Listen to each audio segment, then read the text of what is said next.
Hey guys, tonight we're going to drift through some of history's more shadowed corners, exploring tales that often get overlooked or overly dramatised.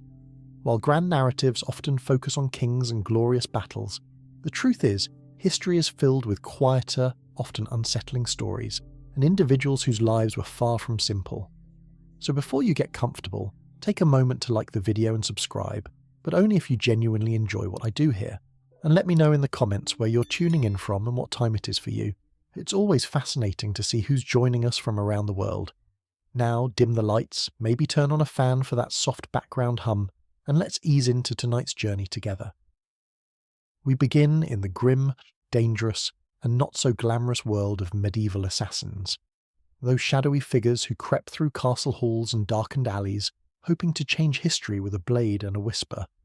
While Hollywood might paint them as cool, enigmatic figures, the truth is, being a medieval assassin, well, it seriously sucked. Let's be clear, no one in medieval times woke up and said, "You know what, I'd like to stab a nobleman in the throat for 12 silver coins and the distinct honour of hiding in a damp barrel for 3 days." Becoming an assassin wasn't a career path. It was more like a last desperate stop on the life went horribly wrong train. Most medieval assassins weren't mysterious loners trained in mountaintop temples with serene, flute-filled montages. They were desperate peasants, disgraced soldiers, ex-thieves with a surprisingly decent aim, or people so far off society's radar they could kill a man and still somehow not be noticed in the next census. If you were well off, you didn't become an assassin, you hired one. If you had a title, land, or even a reasonably healthy goat to your name, you were firmly in management. But if you'd just escaped debtor's prison, had a quiet reputation for solving problems, and could sneak into a crowded tavern without anyone batting an eye, congratulations. Someone, somewhere, was about to slide a worn coin purse across a sticky table and whisper a name, and that name wasn't a fun one. You weren't asked to take out Bob, the quiet turnip farmer. It was usually a corrupt baron, a bishop with far too much gold, or someone with 12 bodyguards and a moat that probably housed something unpleasant.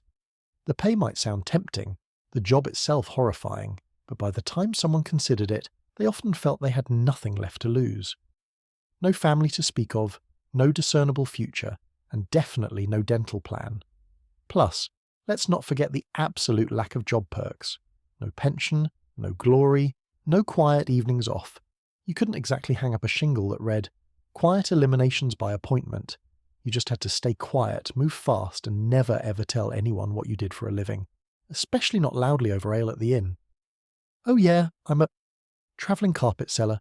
The stains, die." So yes, nobody dreamed of being a medieval assassin. They landed there because the world chewed them up and spat them out, often wearing a hood and holding a rusty dagger. You weren't the hero. You weren't even really the villain. You were the grim footnote that made everyone nervous, and probably didn't live long enough to enjoy the coin. So, you've taken the job, you've likely been lied to about the pay, you're probably going to die. Now, let's talk gear. As you settle deeper into relaxation, try to forget the fantasy novels and sneaky video games. There were no retractable wrist blades, no smoke bombs, no enchanted daggers, or crossbows that folded neatly into your boot. Your toolkit consisted of whatever you could steal, sharpen, or hide beneath a tattered cloak without clanking like a one-man band. If you were lucky, and I mean found a gold coin in a dead man's shoe lucky, you had a good dagger. Not ornate, not curved like a dragon's tooth, just sharp, hopefully rust-free, and ideally one that didn't still smell faintly of the last unfortunate soul you stabbed with it. Poison. It existed, sure, but it wasn't as glamorous as a slow, cinematic drip into a wine goblet. Most medieval poisons were unpredictable, crudely made from plants, minerals, or toad guts. Some worked instantly, some took hours, some just made your victim vomit spectacularly for 2 days and then recover, angrier and now very suspicious of stew. Ropes, occasionally useful. You could strangle, climb, or tie something up with one. But you'd better know how to use it fast because nothing kills the mood of a clandestine operation, like trying to wrestle someone while muttering, "Wait, which knot goes under again?" Bows. Effective? Yes. If you had one, knew how to shoot it, and weren't trying to smuggle it through a palace disguised as a flower arranger. Most assassinations were up close and personal, No time for elegant marksmanship, just quick, quiet, and hopefully not messy enough to cause you to slip on your way out. And you didn't get backups. If your blade bent, broke, or fell down a well, time to improvise. A slate roof tile, perhaps. A rusty nail, worth a shot. A shoe buckle, wielded with intent. Desperate times. You carried your tools hidden in hems, boots, or inside a hollowed-out loaf of bread if absolutely necessary. And you kept them close, not for safety, but because in this line of work your weapon was your best friend, your demanding boss, and your only very unreliable retirement plan. There were no upgrades, no tinkering with gear between missions. You didn't polish your kit. You prayed it didn't betray you mid-strike, because in the end it wasn't the weapon that did the killing. It was you, alone, poorly equipped, and somehow expected to perform miracles with what amounted to a spoon and a prayer. Assassins weren't hired to take out random drunks in back alleys. No one paid you to stab Jeff, the sleepy candle maker. Your targets were important. Nobles, bishops, military officers, sometimes even royalty. And those people, they were very, very hard to kill. First there were the guards. Not one or two, but dozens. Armed, armoured, and generally well-fed. Some guarded the front, some the back. Some just stood there looking intimidating, daring you to blink wrong. You'd spend days, maybe weeks, memorizing patrol patterns, the specific creaks of certain doors, and exactly how many stairs it took before the night watchman with asthma needed a breather. Second, there were walls. Castles didn't have welcoming front porches. They had gatehouses, murder holes, and moats often full of things that bite, or at least smelled like they did. If you didn't fall into the water, you still had to worry about arrow slits and, yes, boiling oil. Your job description implicitly included may get flambéed for peeking. Third, there were the servants and staff, the cooks, scribes, and stable boys. One wrong look from you, one misplaced step, and they'd be whispering to the guard captain faster than you could say, "I'm just the new herbalist." Assassins weren't just fighting swords, they were fighting gossip, and medieval gossip travels at light speed, especially if it means someone gets to keep their head. And finally, your actual target. Paranoid, rightfully so. These people were surrounded by backstabbers, relatives with dubious claims to their titles, and 36 people pretending to like them. They didn't eat without a taster. They didn't sleep without 3 locks on the door. Some even slept in decoy beds or rotated rooms like a deadly version of musical chairs. And don't get too excited if you hear they're attending a feast. Yes, they'll be drunk, but so will many others, and you'll still have to get past the royal guards, 3 rather alert dogs, a very observant jester, and 50 witnesses holding tankards. Even getting close to your target could take weeks. Posing as a servant, bribing a chambermaid, hiding in barrels, all part of the deeply unglamorous routine. And when the moment finally came, you had one shot. One precise, perfect, non-squeaky, non-bloody, ghost vanish in the night moment. Or you'd become the next public deterrent, swinging from the castle gate with a sign that read, "Nice try." Let's be honest.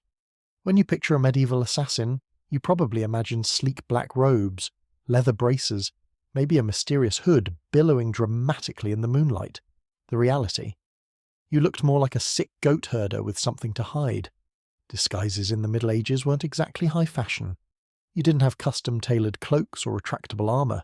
You had whatever you could scavenge, peasant rags, a monk's robe 2 sizes too big, or the remains of a guard uniform that definitely still smelled faintly of its previous owner.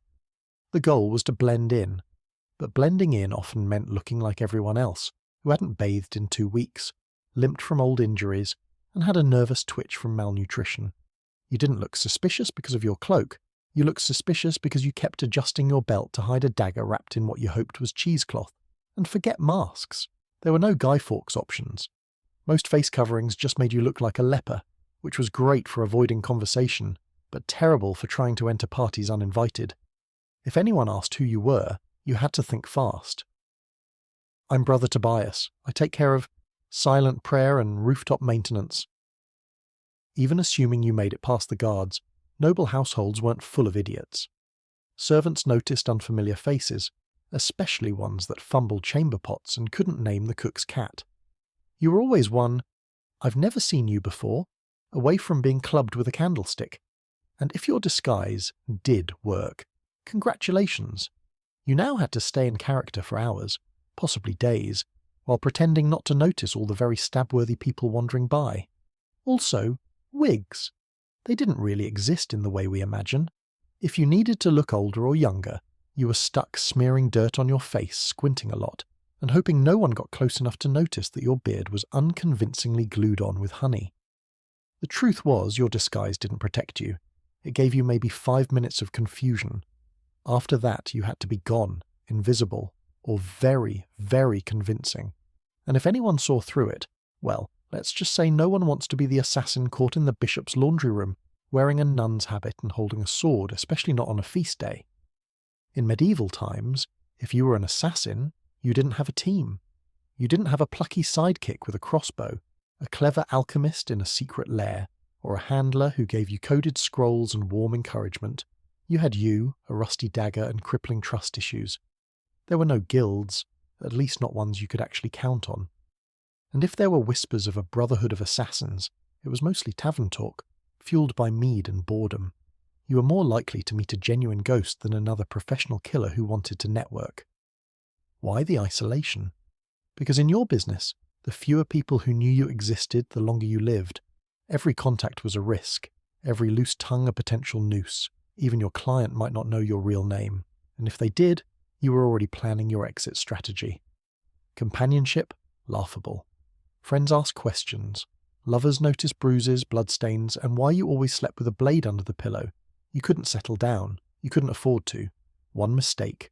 One person recognizing you in a crowded market, and your whole life turned into a desperate sprint for the nearest sewer grate. Even fellow criminals kept their distance. Thieves and smugglers were sociable in their own way. You were that guy who makes people disappear. They feared you, or worse, saw you as a walking liability. No one wanted to share stew with someone whose occupation could attract a mob with torches, and don't expect sympathy. You couldn't tell anyone how hard it was to sleep after silently strangling a corrupt bishop. If you talked about your job, people assumed you were either lying or dangerously unhinged, and they weren't entirely wrong. So you kept your secrets, your scars, and your weapons to yourself. At inns, you sat in the darkest corner, back to the wall, eyes always scanning the door. You never drank too much. You never stayed more than a night. You didn't say your name unless someone paid you first, and even then it probably wasn't your real one. Being a medieval assassin meant perfecting the art of vanishing, not just in a crowd, but from every life you never got to have. Let's say you took the job, you planned your route meticulously, you bribed the right doorman, you disguised yourself as a very convincing if slightly shifty chimney sweep, and then you froze. Maybe the target turned around unexpectedly. Maybe they were with their child. Maybe you just got the shakes at the worst possible moment, and your knife hand trembled like a terrified squirrel. Guess what? You're now almost certainly dead. Because failure for a medieval assassin wasn't a slap on the wrist or a bad performance review. It was a public, painful, and often wildly theatrical death, frequently involving ropes, fire, wheels, or sharp iron devices with charming names like the Bone Cracker's Delight. Missing the kill meant blowing the whole operation. Your target lived and immediately told everyone, in great detail, that someone had just tried to murder them. Suddenly you weren't a shadow. You were a wanted man with a detailed description and probably a crude sketch tacked to every tavern wall within 30 miles. And those guards you once so cleverly snuck past, now they're motivated. Very motivated. Sometimes it wasn't even your target you had to worry about. It was your client. If you failed, you were no longer an asset, you were a liability. Someone who could be tortured, interrogated, or worse, talk. The very people who paid you would be the first to put out a second contract on you. And there were no second chances. No. Sorry. The blade slipped. I'll try again tomorrow. You had one shot, one fleeting moment in time. And if you blew it, the best you could hope for was to die quickly before anyone found out who hired you. Failure also meant shame. The silent, humiliating kind. You didn't just fail to kill, you failed to be invisible. To be perfect. And for assassins, perfection was survival. Anything less was akin to painting a target on your own back and starting to practice your final very brief words. It didn't matter how many jobs you'd successfully done before. No one cared that you succeeded 12 times. Because in this profession, you're only as good as your last kill, and if your last kill didn't happen, you'd better start running. Fast. So, you did it. The plan, miraculously, worked. The dagger struck true. No screams, no guards alerted, just a clean, quiet drop to the floor and a very important person who now wasn't. Congratulations. Now run for your life. Because being a successful assassin in medieval times didn't mean sipping wine on a rooftop while the city burns dramatically behind you. It meant fleeing through stinking back alleys with someone's blood on your boots and a dog already sniffing your trail. There was no victory lap, no post-job drink with colleagues, no casual debrief with your client. You didn't even get a moment to admire your handiwork. The moment your blade struck, your new urgent job became escaping everyone who now wanted to murder you in increasingly creative ways. Guards coming, doors being locked, horses likely tied up on the other side of town. You probably bleeding a bit yourself. You had to plan your exit before the kill. Routes, disguises, fallback safe houses, if such a thing even existed for you. Maybe a boatman who owed you a favour, or at least didn't ask too many questions, because the city would go on lockdown within minutes. No one wanted a scandal, especially one involving a high-profile demise. And lockdown meant closed gates, armed checkpoints, and a dozen angry men with swords who all just received your rough sketch and the helpful phrase, maybe armed and extremely stabby. And let's talk about the client. Assuming they actually planned to pay you, they weren't going to meet you at a cosy tavern with a smile and a thank you card. They'd probably vanish too, because an assassin who has just completed a job is, in many ways, the most dangerous person alive. You knew too much. You'd proven you could get into places others couldn't. So, even when you succeeded, you walked away with coin in one hand and a giant invisible target on your back. And what did you win? A week of sleeping in haylofts, bribing ferry captains, shaving your beard in the dark with a dull blade, and pretending your name was Brother Lucian as you tried to blend in with a group of monks heading east. Because success didn't mean survival. It often just meant starting the whole grim game over in a new city, under a new name, with even more people looking for you this time. So yes, you made the kill, now run like hell. If being a medieval assassin wasn't already miserable enough, poor, hunted, and frequently sleeping in places that smelled strongly of goat, you also had to deal with the wonderfully creative paranoia of the people around you. Because in the Middle Ages, assassins weren't just feared, they were often considered cursed.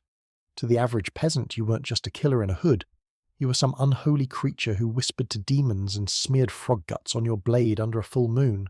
Why else would you be able to sneak past vigilant guards and vanish into the inky dark? Logic wasn't exactly popular back then, but superstition? Oh, that was everywhere. Some believed assassins could shapeshift. Others claimed you were invisible unless bathed in holy water. One popular, if rather outlandish tale suggested assassins made pacts with forest spirits and could breathe death through walls. Imagine walking through a village and hearing a woman mutter, "Don't make eye contact, he might hex the baby." Even your tools were suspect. Carrying a dagger? Clearly it was forged in a cursed forge, using poison. That wasn't chemistry, that was witchcraft, and you probably stirred it with a severed toe under a blood moon. You'd think this fear might help you. After all, people avoided you, right? But the reality was often worse. Superstitious mobs don't hesitate. They don't ask questions. They throw stones, set fires, and shout things like, "Burn him before he calls lightning." Your reputation made people overreact. The second someone died unexpectedly, illness, accident, choking on a chicken bone, someone would whisper, maybe it was a shadow man, maybe it was him. You could be hunted just for existing in the same village as a suspicious death. That meant you had to keep moving, always. Stay too long, and suddenly a priest is ringing a bell while 5 angry farmers hold pitchforks like they've been waiting for this exact moment their entire lives. And heaven help you if you were caught with anything remotely weird. Dried herbs, strange coins, or even a foreign accent. That's all it took for someone to shout sorcerer and light a torch. In a world that believed monsters wore human faces, being too quiet, too clever, or too fast made you a threat. And in medieval logic, threats had to die quickly, and preferably on fire. Ah, poison. The assassin's supposed weapon of elegance, a quiet kill, no mess, no screaming, no jarring steel on bone, just a sip, a stagger, a sigh, and done. That's the theory anyway. In practice, poisoning someone in the Middle Ages was like trying to win a bar fight with herbal tea and a bad attitude. First off, poisons weren't reliable. You didn't have access to purified cyanide or a neat little pill labelled fast-acting doom. You had plants, mushrooms, minerals, maybe the occasional unfortunate toad. You had to gather, grind, and pray. And even then, it might just give the target a severe stomachache and a renewed commitment to his anti-assassin guard team. There was no scientific measurement. You didn't dose precisely. You eyeballed it. A pinch too little, and the noble just vomits and cancels dinner. A pinch too much, and you might die from exposure before the first course is even served. Also, medieval kitchens were chaotic. You couldn't just waltz in and season the soup with nightshade. You had to bribe or impersonate a cook, sneak in while no one was watching, or, worst of all, try to poison a meal that would go through 3 tasters and possibly a dog. Yes, a dog. And if your victim was a noble, they didn't just eat food. They treated it like a military operation. Meals were tasted, blessed, and sniffed by everyone from the steward to the jester. By the time the food hit their plate, it had passed through more security than a royal wedding. Even assuming you did it, you slipped in the poison, it wasn't detected, and the target actually ate it. The next part was wildly unpredictable. Some poisons took hours, some took days. 1 minute your mark is laughing at a joke, the next he's clutching his stomach and demanding to see his astrologer. And if they survived, guess who they'd blame? Not the cook, not the taster. You, the quiet person with the unsettling herbal knowledge and twitchy eyes. So, poisoning wasn't efficient. It was risky, slow, and full of variables, none of them in your favour. And if you were caught, you didn't get a quick death. You got interrogated with tools until you confessed to poisoning everyone from the duke to the dog. You'd think that if you successfully changed the course of history by removing a tyrant, sabotaging a royal bloodline, or silencing a political threat, someone, somewhere, would remember your name. Nope. You were an assassin. That meant your name was never meant to be remembered. At best, you were a rumour, some hooded figure, a foreigner with cold eyes, or the quiet man who never finished his ale. You might have pulled off the most legendary hit of the century, and still ended up as a mysterious death in the official record. In fact, that was the point. Your client didn't want a story, they wanted plausible deniability. The fewer people who knew who did it, the safer they were, and the less likely they were to end up poisoned by their own, now dangerously knowledgeable assassin. So your name was buried the moment the job was done, if you even used a real one. You didn't sign your work, you didn't brag, you didn't keep trophies, you didn't exist outside the moment of the kill, and if someone did know your name, that was a loose end. And in your profession, loose ends had a very short shelf life. And forget about honour, there were no medals for silence, no stone monuments for the person who stopped a war with 1 dagger in the night. If a noble wanted a statue, they commissioned one for themselves. You got a wooden box, an unmarked grave, or if things went really badly, a head on a spike labelled traitor. Sometimes your name was known only so it could be cursed. You'd become a whispered warning. Don't cross the king. Remember what happened to Lord Ulrich? Yes, and the man who did it, gone like a ghost. That was your legacy. Not fame, not even fear, just absence. You weren't supposed to leave a mark. You were supposed to vanish, and if you stuck around long enough to be known, that was a fatal mistake because in the medieval world heroes got remembered, assassins got erased. So, you survived. You got the job done. You even, against all odds, managed to get paid. A miracle in itself. Now all you have to do is lay low, keep your head down, and trust that your client will honour the deal and protect your identity. Right? Wrong. Because in the world of medieval assassination, there was one rule even more sacred than don't get caught. Never trust anyone, especially the person paying you.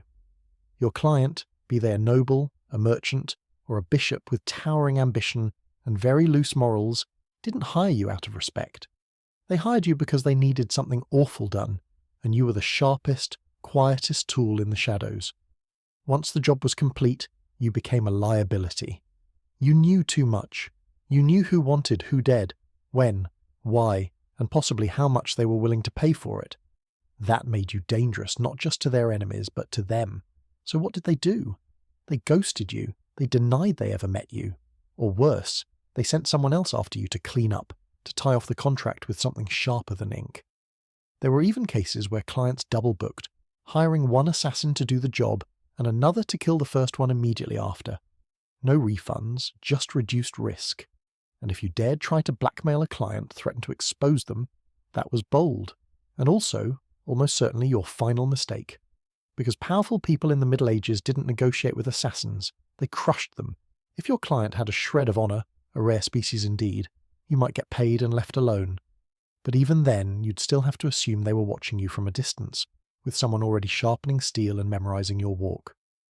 You were the secret that couldn't talk, the shadow that couldn't stay. Even success wasn't enough to earn trust, because in their eyes, if you killed once, you could kill again. And no one, not even the person who hired you, wanted to be next. Let's say somehow you beat all the odds. You survived the kills, the lies, the poisonings, the betrayals. You outlived your enemies, your employers, and probably your own dwindling sense of morality. Now what? You retire? Absolutely not. Because in medieval times, assassins didn't get retirement plans. There were no farewell banquets, no quiet cottages by the sea, no pensions paid in gold coins and grateful whispers. You didn't fade into a peaceful life. You vanished, or you died. Often both. The problem was simple. You were never truly safe. Even if you walked away from the job, your past didn't. You had too many secrets locked in your head, too many names etched in your memory, and far too much blood on your hands. People didn't want you retired. They wanted you forgotten, which usually meant buried. And even if no one came after you, and that's a very big if, you had to live with the constant gnawing fear that someone might. That a new assassin, young and eager to prove himself, had just received a contract for a shadowy figure who used to be someone dangerous. So you changed your name again. You moved to a remote village where no one asked too many questions. You faked a limp, sold herbs, pretended you once worked as a guard. But even then, you didn't sleep well. You avoided crowds. You always sat facing the door. You kept your dagger under the floorboard, next to the pouch of coins you never touched because it still smelled faintly of the man you earned it from. And you couldn't trust yourself either. Years of silent killings and quick escapes did something to your brain. Every knock on the door made you flinch. Every stranger on the road might recognize you. You stopped dreaming because dreaming was dangerous. You couldn't love. You couldn't relax. You couldn't laugh too loud. You lived like a ghost pretending to be a man. The truth was there was no endgame for a medieval assassin. Just a slow, cold fade into obscurity. Always moving, always watching, until one day you slipped into the dark and no one noticed. And maybe, just maybe, that was the best you could hope for. By now, as you're drifting off, you've probably figured it out. Being a medieval assassin wasn't darkly romantic. It wasn't noble. It wasn't even all that profitable. It was a grim, thankless, often short-lived career wrapped in blood-stained linen and followed by a persistent crowd of people who wanted you dead. You wouldn't last, not a week, maybe not even a day, because you'd start with all the wrong assumptions. That you'd be sleek, in control, a whisper in the dark. But what you'd really be is cold, hungry, and one bad guess away from the noose. You'd slip into town, cloak pulled tight, ready for action, only to discover that your target moved locations 3 days ago. The guards are drunk but surprisingly trigger-happy, and the stable boy you paid for information just sold you out for a mug of ale and a stale piece of bread. You'd freeze at the wrong time, stab the wrong guy, get spotted by someone's overly observant maid who once saw your face near the chapel, and suddenly you're not a shadow, you're the problem. Then what? You run. But you're not used to medieval terrain. The thick mud, the uneven cobblestones, the absolutely insane number of loose chickens darting about in the street. You slip, fall, get tackled by a guard named Thomas who just got dumped and is looking for an outlet for his frustrations, and let's say you survive that. Then you deal with the aftermath. No allies, no honour, and no real future. Just whispers, suspicion, and the growing, chilling realisation that even if you succeed, the best you can hope for is to die old and alone, hiding behind a false name in a village that still believes in fairies. So no, you wouldn't last, and frankly you shouldn't try, because the assassin's life wasn't cool. It was a cruel machine that chewed people up and spat out nothing but shadows. It offered power without peace, and purpose without a place in the world. You didn't make history, you erased yourself from it, and the only thing waiting for you at the end was silence. A silence no one would question because no one even remembered you were there in the first place. Now, let's shift our gaze from the nameless shadows to a woman whose name and notoriety echoed through the ancient world, a figure who wielded power not just with daggers in the dark but with prophecy and a fierce, almost terrifying will. Before she was the feared queen of Macedonia, Olympias was known as Myrtle, a Molossian princess from the rugged tribal lands of Epirus. Her people claimed descent from Achilles himself, a lineage that perhaps imbued her with a certain untamed spirit. And whether or not the blood of heroes truly ran in her veins, one thing was certain. This was not a woman born for the quiet sidelines of history. From a young age, Myrtle was steeped in mystery and ancient ritual. Her upbringing was shaped not just by the rough-and-tumble politics of her homeland, but by prophecy, ecstatic rites, and a profound reverence for the ancient gods. She wasn't the type of princess who smiled demurely and embroidered tapestries. No, she was drawn to serpents, omens, and the frenzied moonlit ceremonies of the cult of Dionysus, where women danced barefoot under the stars and called upon the divine in states of trance. Her connection to the gods wasn't performative. It felt deeply personal, almost primal. She didn't merely worship, she seemed to embody. According to ancient sources, likely written by men both terrified and enthralled by her, she kept sacred snakes in her chambers and even allowed them to coil beside her in bed. Whether this was a literal fact or the kind of slander that powerful, unconventional women often attract like flies, we'll never truly know. But the image stuck. To her allies, it made her seem divine, touched by the gods. To her enemies, it made her dangerous, uncanny. Her real power began not on a battlefield or in a throne room, but in the uneasy flicker of torchlight, among the whispers of priestesses and the sinuous curling bodies of serpents. She wasn't just a princess, she was a living oracle, a woman touched by something older than politics and colder than steel. So when Philip II of Macedon, brutal, brilliant, and famously insatiable, arrived at the sacred island of Samothrace for a religious initiation, he didn't just meet a beautiful princess. He met a mystery he couldn't resist.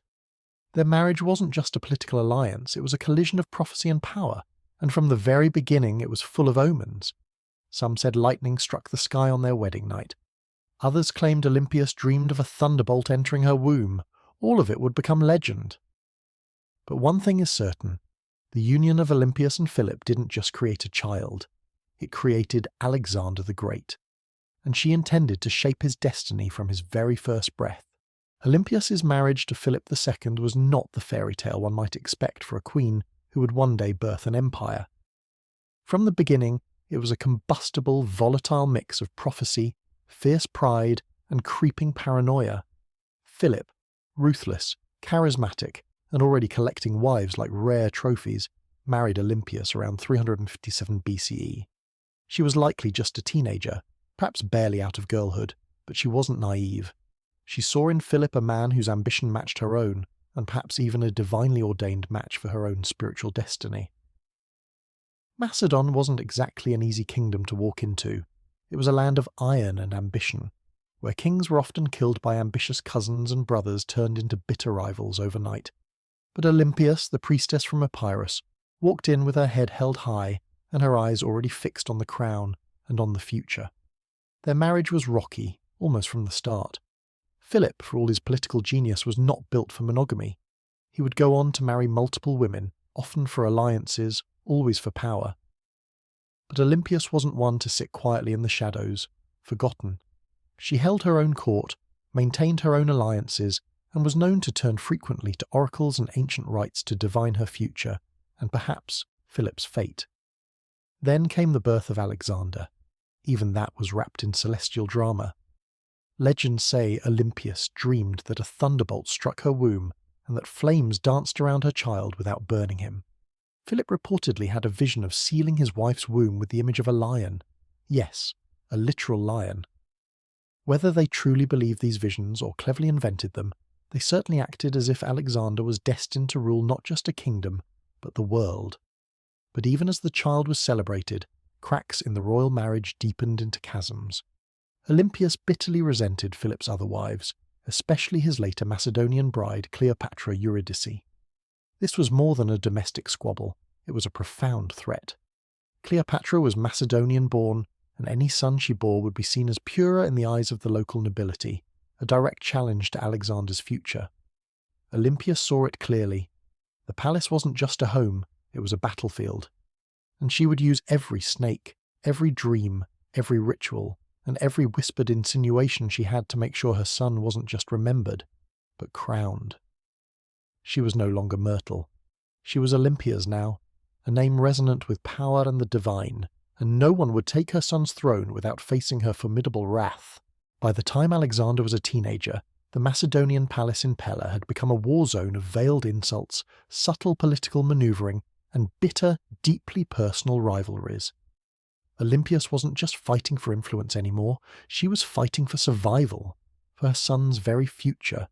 She knew that the court was filled with snakes, metaphorically speaking, but she perhaps was the one who taught them how to bite. Philip II had begun to distance himself from her, both personally and politically. He was campaigning more, drinking more, and perhaps worst of all, listening more to his Macedonian advisors, who were wary of the foreign queen and her strange mystical ways. The final blow came when he married a young noblewoman named Cleopatra Eurydice, not to be confused with the later, more famous Cleopatra of Egypt. This Cleopatra was Macedonian-born, and her uncle Attalus was one of Philip's top generals. To Olympias, it wasn't just a betrayal, it was a declaration of war. The marriage ceremony itself was a disaster. At the feast, Attalus, fueled by wine and arrogance, drunkenly mocked Olympias and Alexander, calling into question the legitimacy of Alexander's birth. Was he really Philip's son, or was he, as Olympias liked to claim, the child of a god? It was meant as a profound insult, but Olympias, ever shrewd, seized the myth. Let them whisper. Let them believe her son was touched by Zeus. It only made him seem more untouchable, more destined. Alexander, enraged, stormed out of the feast. Olympias left Macedon entirely, retreating to her homeland of Epirus. But her exile was not defeat. It was a strategic withdrawal. In her homeland, she was still royalty. She could gather support, whisper in influential ears, and watch as Philip's palace began to rot from within, consumed by its own intrigues. She didn't need to be physically present to be dangerous. Then came the shockwave that reverberated through the ancient world. Philip was assassinated at his daughter's wedding, just as he was about to invade Persia, just as he was on the verge of crowning himself not just king of Macedon, but potential emperor of the known world. The question that echoed through every marble corridor and torchlit hall was the same. Who did it? Was it Pausanias, the jilted bodyguard who carried out the act? Was it the result of complex court intrigue? Was it, as some dared to whisper, Alexander himself? Or whisper it even softer, was it Olympias? No one could prove it. No one dared. But many believed it. After all, within days, Cleopatra Eurydice and her newborn child were dead. Murdered, some say, by Olympias herself, or on her orders. The serpent had returned to the palace, and now nothing stood between her son and the throne. With Philip dead and Macedon reeling in mourning, or perhaps just confusion, Olympias made her move. While others scrambled to understand the chaos, she acted swiftly, brutally, decisively. First, Cleopatra Eurydice, the young Macedonian queen, and her bitter rival, was eliminated. According to chilling ancient accounts, Olympias didn't just have her killed, she made her death symbolic, public, and utterly humiliating. Some say Cleopatra was forced to hang herself after watching her infant daughter be murdered before her eyes. Others claim Olympias had the child thrown onto a burning funeral pyre. What's generally agreed upon is this: no mercy was shown. Olympias understood what many mothers in ancient courts, perhaps to their detriment, refused to accept. In a royal palace, mercy is often a liability.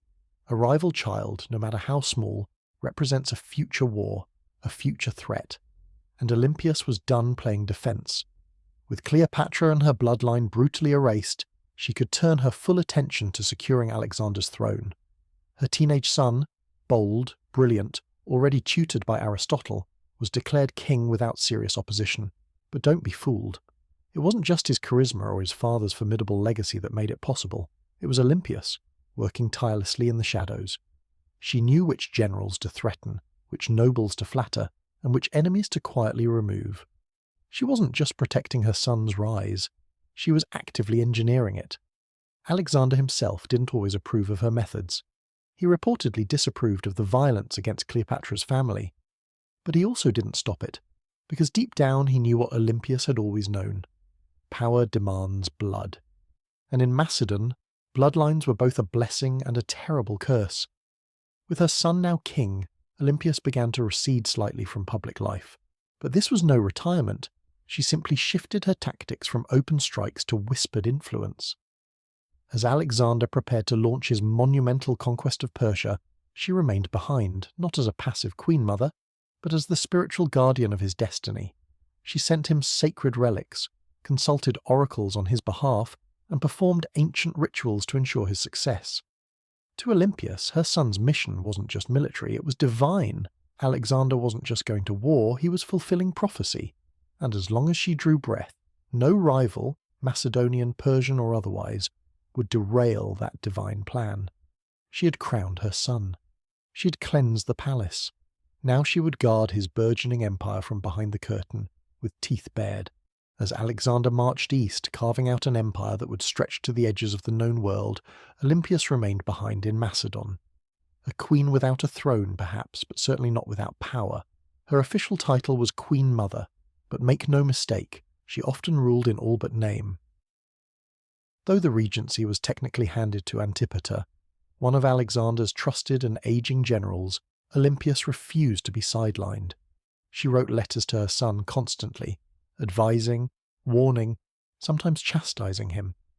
These weren't the sweet, doting letters of a distant mother. They were political briefings, often laced with ominous oracles and a sharp, familiar venom. And Alexander, thousands of miles away, embroiled in campaigns and conquests, read every word. She reminded him who his true enemies were, both at home and abroad. She questioned the loyalty of his companions. She criticized his growing fascination with Persian customs, his choice of foreign wives, and his dangerous flirtation with calling himself a god. No one else dared say these things to him.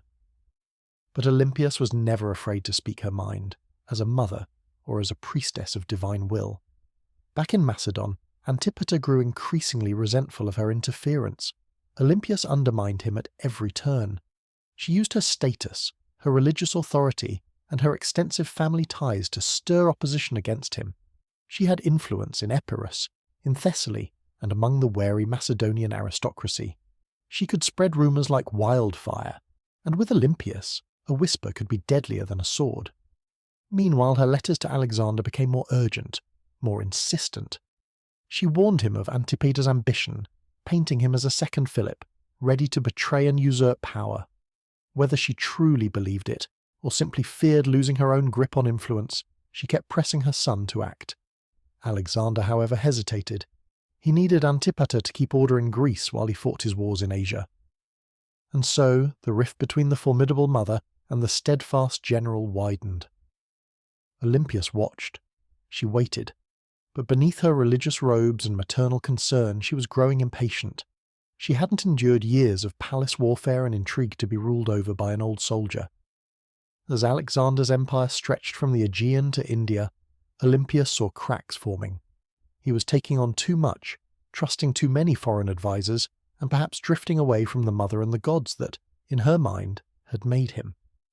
She believed his victories came from divine favour and from her, and if he forgot that, well, Olympias knew how to remind kings who they really were, even if that king was her own legendary son. When news of Alexander's sudden death in Babylon reached Macedon in 323 BCE, it didn't arrive like a triumphant trumpet blast. It arrived like a cold dagger to the heart. For Olympias, it wasn't just the loss of a son. However complicated their relationship had become, it was the collapse of a world she had spent decades meticulously building. Her boy, the divine storm she had prophesied, raised and unleashed upon the world, was gone, and he had left behind no clear heir, no single designated successor, only chaos and a power vacuum. The mighty empire he had carved out with such relentless energy was already fracturing. His generals, his so-called successors, were already circling, dividing it up like jackals around a freshly fallen corpse. Antipater still held power in Macedon and Greece, and he had no love for Olympias. Worse, her daughter Cleopatra, Alexander's sister, was being courted by rival generals, each one hoping to use her royal bloodline as a claim to the throne. Olympias saw what was coming. Civil war wasn't a possibility, it was an inevitability, and once again she would have to act. But she no longer had Alexander's might to back her. What she had instead was his bloodline, his young son Alexander IV, born to Roxana, the Bactrian princess Alexander had married. Roxana, still in Macedon, was vulnerable. The boy, an infant, was even more so. Olympias recognized that the child was now the last true piece of her son's legacy, and that made him a target. But it also made him a weapon. She allied herself with Roxana and the boy, determined to protect them and use the child's birthright to stake her own claim in the bloody political battlefield that was about to erupt. But the tide was turning against her. The generals who once bowed to Alexander had no interest in kneeling to his grieving widow or his formidable mother. They had armies now, their own ambitions and long-held grudges. Olympias didn't flinch. She'd face snakes, traitors, and kings. A few upstart warlords with ill-fitting crowns and stolen spears wouldn't scare her. So, she plotted. She waited. She watched as Antipater died and was replaced by his son Cassander, a man with ice in his veins and absolutely no tolerance for the old queen's games. It was only a matter of time before these two powerful forces collided. The serpent mother of Alexander and the cold-eyed usurper who wanted her, and her line buried. Alexander was gone, but his shadow was still moving, and Olympias was still coiled within it, ready to strike. Years after Alexander's death, while his once mighty empire crumbled into the bitter chaos of civil war, Olympias made her most audacious, and perhaps her final, move. She returned to Macedon, not as a grieving mother seeking solace, but as a political force of divine fury. The regency had splintered. Cassander, the son of her old enemy Antipater, was seizing power, and Roxana, along with young Alexander IV, was effectively imprisoned, their lives hanging by a thread. Olympias saw the writing on the wall stark and brutal. If she did not act now, her grandson, the last heir of Alexander, would vanish like a shadow at dusk. So she made a deal with Polyperchon, an aging general who still held a flicker of legitimate authority. Olympias would return, not to plead, but to rule. With Polyperchon's backing, she entered Macedon at the head of an army, and the moment her feet touched her home soil, everything changed. Towns opened their gates to her, soldiers defected to her side, even some of her old enemies hesitated, awed by her sheer audacity. Olympias, despite her age, was still a name that shook the ground. Then came her vengeance. One by one, she hunted down the loyalists of Cassander, and when she finally caught Philip III Aridaeus, Alexander's mentally impaired half-brother, who had been used as a puppet king, she ordered his execution. According to some ancient sources, his wife, Eurydice, was captured and given the chilling opportunity to kill herself. When she refused, Olympias had her strangled. It was brutality veiled in a semblance of royal protocol, and Olympias, ever theatrical, staged the scene like a goddess delivering long-overdue justice. Her message was clear and chillingly effective. Only the bloodline of Alexander had the right to rule. Everyone else was a pretender, a usurper. For a brief, burning moment, Olympias held the kingdom in her iron grip. She had in her mind restored the dynasty. She had avenged betrayals. She had reminded Macedon what royal power looked like when wielded by a woman with nothing left to lose. But power in Macedon was like fire in dry grass, fierce, consuming, and ultimately unsustainable. And Cassander was still out there, calculating, biding his time. He returned with a vengeance. His army outnumbered hers, his resources were deeper, his cruelty colder. Her allies began to abandon her. Polyperchon lost influence. The tide turned, swiftly and irrevocably. Olympias, now isolated in the fortress of Pydna, watched as her enemies closed in. She had lit the match, Macedon had burned, and now the smoke was thick, and her enemies were at the gates. Olympias, once the most feared woman in the ancient world, the mother of the conqueror, now found herself besieged in the coastal fortress of Pydna. Alone, cut off, surrounded by the implacable army of Cassander, who had come to finish what his father had started. But Olympias didn't beg, she didn't plead. For nearly a year she endured the siege like a statue carved from divine wrath. Food ran short, disease crept through the cramped fortress, allies vanished like mist in the morning sun. Yet within those crumbling walls she maintained the same unshakable, almost terrifying presence that had once shaken kings. To the very end, she carried herself not as a prisoner, but as the mother of a god. Cassander, ever cautious, hesitated. He knew that killing Olympias was dangerous. Even now she carried a myth around her like impenetrable armour. She was still the mother of Alexander the Great. To strike her down might seem like blasphemy, an act that could turn public opinion against him. So he offered her safety. Surrender, he said, and her life would be spared. Olympias, a veteran of royal betrayals, knew better. She had seen too many such promises turn to ash. Still, hunger was no longer just a discomfort. It was a slow, creeping death. Her garrison, starved and hopeless, finally broke. Her few remaining followers surrendered, and Olympias, unbending until the very end, was finally handed over to her enemies. Cassander didn't kill her himself. That would have been too simple, perhaps too merciful, and certainly too risky for his own reputation. Instead, he turned her over to the families of those she had executed during her brief, bloody return to power. Let them decide her fate. They condemned her to death. But here's the catch, the final strange twist in her story. When the executioners came, no one dared strike the first blow. Olympia stood tall, regal, utterly silent, her eyes fixed on them like an oracle staring through smoke and into their very souls. These were Macedonians. They had grown up hearing tales of her rituals, her visions, her sacred snakes. They had once cheered her son as a living god, and now here she stood, a frail old woman, yet still cloaked in an almost supernatural myth, and not a single man among them had the courage to swing the sword.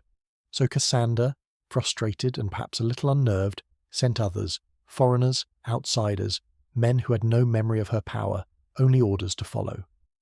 And thus Olympias was finally struck down, not with ceremony, not with dignity, but with a brutal, almost anticlimactic silence.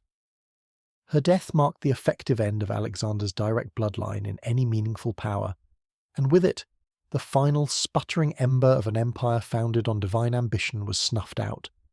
But even in death, Olympias left behind a formidable shadow, and history, for better or worse, would never forget the Serpent Queen. Olympias died not on a throne, draped in purple, but in the dust, unarmed, abandoned, and executed by the very people she once ruled, or at least whose king she had birthed. But history is a strange and fickle thing. It does not always favour the ones who die in silk sheets, surrounded by weeping courtiers. Sometimes it remembers those who went down hissing, defiant to the last. And Olympias was never meant for quiet history. In life, she had wielded motherhood like a sword and prophecy like a shield. She wasn't just the mother of Alexander the Great, she was one of the principal architects of his rise. Without her there is no myth of the divine child, no whispered rituals of thunderbolts and lions, no ruthless purging of rivals that cleared the path for a teenage king to rule the known world. Olympias didn't just give birth to an empire, she defended it with claws and teeth. Yet, even among the ancient world's most ruthless dynasts, Olympias stands apart. She didn't command armies in the field like some later queens, nor did she ride into battle. Her battlefield was subtler and perhaps colder. It was a shadowy world of poisoned goblets, strategic political marriages, influential priestesses, and ambiguous oracles. She understood the profound power of fear, and even more importantly, she understood the power of belief. She made people believe her son was divine, and she may well have believed it herself with every fibre of her being. Her enemies branded her a murderer, a witch, a manipulator, and they weren't entirely wrong. Olympias was all those things, and perhaps more. She was the product of a brutal, unforgiving world that respected cunning far more than kindness. And she learned early, and learned well, that mercy was a luxury queens could seldom afford if they wished to survive. In the centuries that followed her death, she was both vilified and mythologized. Some called her a villain, a monster in human form. Others saw her as a visionary, a woman of incredible strength and foresight. But no historian, ancient or modern, could ever call her irrelevant. She haunted the legacy of Alexander like a persistent phantom, always in the background, always just behind the curtain, her influence undeniable. And maybe that's exactly where she belonged. Not as a tragic mother or a mere footnote in a king's story, but as a formidable story unto herself, the woman who wrapped herself in prophecy, who perhaps slept beside snakes, and who, in a way, outlived gods. Olympias's bones turned to dust long ago, but her legend endures, a chilling echo in every tale of ruthless queens, in every whisper of blood-born destiny, in every empire built on myth and ambition. She's still there, coiled in the dark, waiting. As you continue to relax, let your mind drift south from the rugged lands of Macedon, across the Aegean Sea to the sun-bleached island of Crete. Here, just a few miles south of the modern city of Heraklion, lies a ruin that feels more like a dream, or perhaps a half-remembered nightmare than a real place. Stone corridors snake in all directions, seemingly without logic. Rooms twist and double back upon themselves. Staircases lead, perplexingly, nowhere. It's easy to lose your sense of direction, even today, wandering its evocative remains. This place is Knossos, the heart of the enigmatic Minoan civilization, and the supposed inspiration for one of the most enduring and unsettling myths in human history, the Labyrinth of the Minotaur. But before there was a legend, there was a palace unlike any other. Built around 1900 BCE and expanded over centuries, Knossos wasn't just a royal residence. It was an entire city under one sprawling roof. Covering nearly 150,000 square feet, it featured over 1,000 rooms, light wells that pierced down through multiple stories, vast storage magazines, intimate shrines, busy workshops, and what may have been the first flushing toilets in history. It had running water, conveyed through terracotta pipes, multi-story apartments, and an intricate system of air circulation designed to keep its inhabitants cool in the Mediterranean heat. This wasn't a primitive fortress. It was an architectural masterpiece, a testament to a sophisticated and mysterious people. To modern archaeologists, Knossos looks like organised chaos. To ancient visitors, it probably felt like magic, or a deliberate, bewildering puzzle. The man who brought Knossos into modern awareness was the British archaeologist Sir Arthur Evans. In the early 1900s, Evans excavated the site and quickly became convinced that this was the origin of the Greek labyrinth myth. The layout was disorienting, the architecture deeply symbolic, and everywhere he turned, he found motifs of bulls, painted on vibrant frescoes carved into stone or sculpted into tiny exquisite golden charms. The bull, after all, was clearly sacred to the Minoans. Evans even went so far as to name the entire civilization after the mythic king Minos. Whether Minos was a real king or a later Greek invention, his legend became inseparable from these ancient ruins. But here's the twist, the lingering question. No one has found a literal labyrinth, no underground maze designed as a prison, no hidden chambers meant to confine a monstrous beast, no definitive proof of a half-man, half-bull creature. What we have instead is something far more mysterious. A city palace designed in intricate loops, wings and layers, deliberately it seems difficult to navigate. And the deeper you go into its story, the more the lines between history and mythology blur. So the question remains, a whisper in the Cretan air. Was the Minotaur born from these walls, or was the palace itself, in its beautiful, bewildering complexity, the monster of the myth? Knossos may not give up its answers easily, but it's very good at making us ask the right unsettling questions. The myth is as famous as the ruin itself, a chilling tale that has echoed down through millennia. A monstrous half-man, half-bull, the Minotaur trapped within a labyrinth so complex, so cunningly designed, that no one who entered ever found their way out. Only Theseus, the Athenian hero, with courage and a touch of divine aid, managed to kill the beast and escape thanks to a simple ball of thread and the cunning of Princess Ariadne, daughter of King Minos. But where did this powerful story come from, and why a labyrinth? The earliest versions of the myth speak of King Minos, the powerful and perhaps tyrannical ruler of Crete, who demanded a terrible tribute from Athens, 7 young men and 7 young women each year. These unfortunate souls were, according to the legend, fed to the Minotaur, a creature born from divine punishment and royal shame. The Minotaur, locked away in its dark underground maze, symbolized the shadowy underbelly of power, something savage and terrifying hidden behind a facade of grandeur and civilization. To the ancient Greeks, Crete had long been a land of immense wealth, profound mystery, and a certain undercurrent of fear. Its seafaring people, the Minoans, were seen as both elegant and alien, their customs strange, their power formidable. Their rituals, as depicted in their art, involved dangerous bull leaping. Their artwork depicted strange, serene goddesses and gods unlike the tempestuous Olympians, and their palaces were unlike anything on the Greek mainland.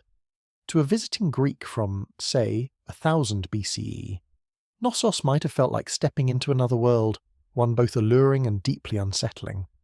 The bull itself was undeniably sacred in Minoan culture. Vibrant frescoes show young men and women gracefully, almost acrobatically, vaulting over charging bulls in what appear to be ritual displays. Horns of consecration, stylized stone bull horns, appear on rooftops and altars throughout Minoan sites. Combine this pervasive bull imagery with a palace that feels, even today, like an inescapable maze, and the ingredients for a potent legend begin to stir. But what if the Minotaur wasn't just a monster? What if it was a metaphor? Some scholars believe the tale reflects a distant, perhaps distorted memory of Cretan dominance over the Aegean, a time when Athens truly did pay tribute in some form to a stronger, stranger power to the south. The labyrinth, in this interpretation, could symbolize the political entrapment of weaker states within Crete's sphere of influence. And the Minotaur, the raw, terrifying force behind Minoan rule. Others argue it's more psychological, the labyrinth as the unconscious mind, the Minotaur as our hidden, primal urges, and Theseus as the hero, walking bravely into the darkness, guided only by the slender thread of memory or reason. Still, the myth remains inextricably tangled with Knossos. The palace is the closest thing we've ever found to a real, physical labyrinth. No monster has been unearthed, no bones of Ariadne. But perhaps something deeper lies here. Not just a myth echoing faintly through history, but a history that was, in its very nature, asking to become myth. Long before Athens raised its gleaming marble temples or Sparta sharpened its formidable spears, there was the Minoan civilization, one of the earliest advanced societies in Europe, a true Bronze Age superpower. They ruled not primarily through conquest, it seems, but through trade, art, and what appears to be an almost supernatural command of architecture and maritime skill. At the heart of their power stood Knossos, a palace that wasn't just a seat of royalty, it was a bustling hub of culture, ritual and economy. The Minoans flourished from around 2600 to 1400 BCE. Based on the island of Crete, they developed a sprawling trade network that reached Egypt, Mesopotamia, the Levant, and perhaps even the distant shores of Spain. Their swift ships cut through the Mediterranean like silent arrows, ferrying pottery, precious saffron, bronze tools and weapons and other luxury goods. They didn't build vast armies, at least not in the way their contemporaries did. They built relationships, and that more than weapons seems to have made them rich and influential. What's most striking about Minoan culture, especially when compared to their later Greek successors, is how different it was. Their artwork celebrated nature, animals, and flowing dynamic human movement, not war or divine punishment. Frescoes show dancers, leaping dolphins, and athletes vaulting over bulls in displays of incredible agility. Even their goddesses are different, powerful, bare-breasted figures, often holding snakes, which were ancient symbols of fertility, transformation, or protection. At the centre of it all was Knossos, not a grim fortress perched on a high hill, but a sprawling open complex nestled in a fertile valley. It had no massive defensive walls, suggesting the Minoans either felt remarkably secure on their island home or projected enough naval power to make such defences unnecessary. Their confidence was architectural. Multi-storey buildings, colonnaded courtyards, and advanced plumbing systems hinted at a society far ahead of its time. And yet, for all their sophistication, the Minoans left behind no deciphered written records that tell us their stories in their own words. Their primary script, a beautiful, enigmatic system known as Linear A, remains unreadable to this day. We don't know what they called themselves. We don't know what their kings and queens believed, what prayers they spoke, or what truly happened behind the intricate frescoed walls of Knossos. All we have are their ruins, their art, and their profound influence, absorbed later by the Mycenaeans and echoed faintly in Greek myths. The Minoans were not just builders of palaces, they were, perhaps unintentionally, architects of mystery. And Knossos wasn't merely a building, it was the beating heart of a civilization that shimmered for a brilliant moment, like sunlight on the Aegean, and then, almost inexplicably, vanished. but some say their echo still wanders the maze, a silent whisper in the Cretan breeze. To walk through the ruins of Knossos, even today, is to walk through time. Layered, confusing, beautiful time. It's not just the scale of the place that overwhelms you, it's the design. Rooms lead unexpectedly to other rooms. Corridors split and seem to vanish. Light wells, ingenious architectural features, cut down through the heart of the building, bringing sunlight and air into its depths. Stairs spiral into shadows or emerge suddenly into sunlit courtyards. Nothing seems to move in a straight line. It's not hard to see why ancient visitors, accustomed to more straightforward layouts, might have whispered the word labyrinth. Knossos wasn't just a palace, it was a living, breathing organism. Spanning an estimated 150,000 square feet, the complex contained over 1,000 chambers, some tiny and intimate, some grand and ceremonial. These weren't randomly placed rooms. They were purpose-built workshops for artisans, vast storage spaces for olive oil and wine in giant pithoi jars, sacred shrines, comfortable apartments, and of course, throne rooms, all arranged around a large central courtyard that may have hosted public ceremonies or those enigmatic bull-leaping rituals. The palace was built on multiple levels, up to 4 or 5 stories tall in places, cleverly using natural slopes and artificial terraces. To navigate it without getting hopelessly lost, you'd need a good memory, a keen instinct, or perhaps, like Theseus, a helpful ball of thread. And yet, this apparent chaos hides a remarkable intelligence. The Minoans mastered passive ventilation, cooling rooms through carefully placed air shafts and open stairwells. They funneled rainwater through intricate systems of clay pipes, and as mentioned, had toilets that flushed long before Rome made such conveniences fashionable. One of the most iconic areas is the so-called throne room, named for the simple yet elegant alabaster chair built into the wall, flanked by stone benches. Around it are vibrant frescoes of griffins, mythical guardians. Was this the seat of a priest-king? A goddess's sacred chamber? A court where justice was dispensed? No one knows for certain, and the walls, they speak in colour. Vibrant frescoes show dolphins swimming gracefully above bathtubs, women in elegant flounced skirts with fashionably bare chests, and youths, both male and female, leaping over charging bulls mid-air. The art wasn't just decoration, it was an expression of Minoan identity, fluid, natural, deeply connected to the earth and the sea. Still, the deeper you go into Knossos, the more it begins to disorient. Some parts seem intentionally complex, almost as if they were designed to confuse or impress. Maybe that's the true root of the labyrinth legend. Not a prison for monsters, but a palace that felt alive, a building that invited awe, ritual, and just a touch of bewildered fear. No locked doors, no mythical beasts have been found. Just a place built to make you question where you were, and what marvel or mystery was waiting around the next corner. Knossos wasn't just an administrative centre or a royal residence, it was a place of profound worship, an architectural expression of the Minoan soul steeped in ritual, myth, and a deep sense of divine mystery. Unlike later Greek temples, there are no towering columns dedicated to Zeus or marble shrines to Athena here. Instead, the spiritual world of Knossos is more subtle, more intimately woven into the very fabric of the building itself. Shrines hide in quiet corners.